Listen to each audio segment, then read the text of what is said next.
Drake pulled up to the law school around mid-morning, parked near the rear of the lot, kept his head down as he strode straight inside, entered through the side door, went down a back hallway, avoided conversation at all costs, even avoided eye contact as much as possible.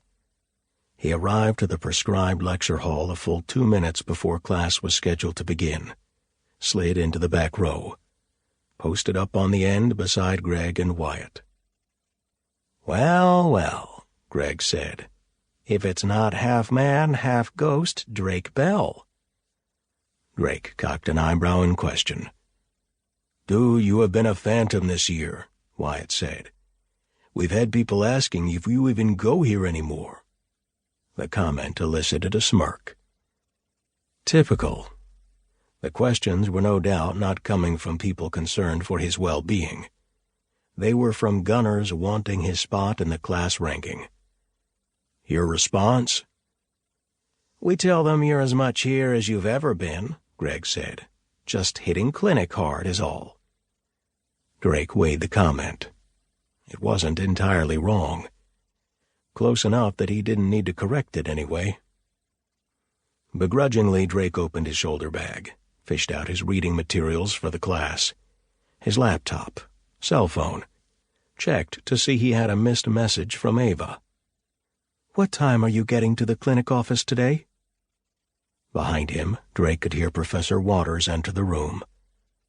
An adjunct, he was one of Drake's favorites, had practiced up until just a couple years before, carried real-world grounding in everything he taught. At the age of 65, he produced a wheezing noise that preceded him everywhere he went, started deep in his lungs, rolled out of him like a foghorn. It revolted most students, so much so that enrollment in his class had dwindled over time. Drake barely even noticed it anymore. "If I come in today, it won't be until this afternoon. Class." Beside him, Greg and Wyatt prattled on about their epic fantasy football matchup the day before. A few handfuls of students settled into the rows in front of them. The hum of low conversation hung in the air. On the desk, his phone buzzed again. "Alice called the office. Has a decision. Wants to stop by to talk this morning." Drake was on his feet before he even finished reading the text. Walked straight to the front of the room, explained to Professor Waters that a client had just called, needed to meet this morning, showed him the text as proof. The old man smiled knowingly, nodded, slapped Drake on the arm, told him to be sure to sign the attendance sheet before leaving. "You're not seriously bouncing already?" Greg asked. Watched Drake pile his things back in the shoulder bag. "Duty calls, gentlemen," Drake said. "Look more like booty just called," Wyatt shot back. Drake gave them both a stare, drew his bag up onto his shoulder, flipped a wave in their direction. "Rain check on posting up and calling out douchebags?" Greg and Wyatt both knew better than to argue. 3 minutes later, Drake was back in his truck, texted Ava to tell her he was on his way.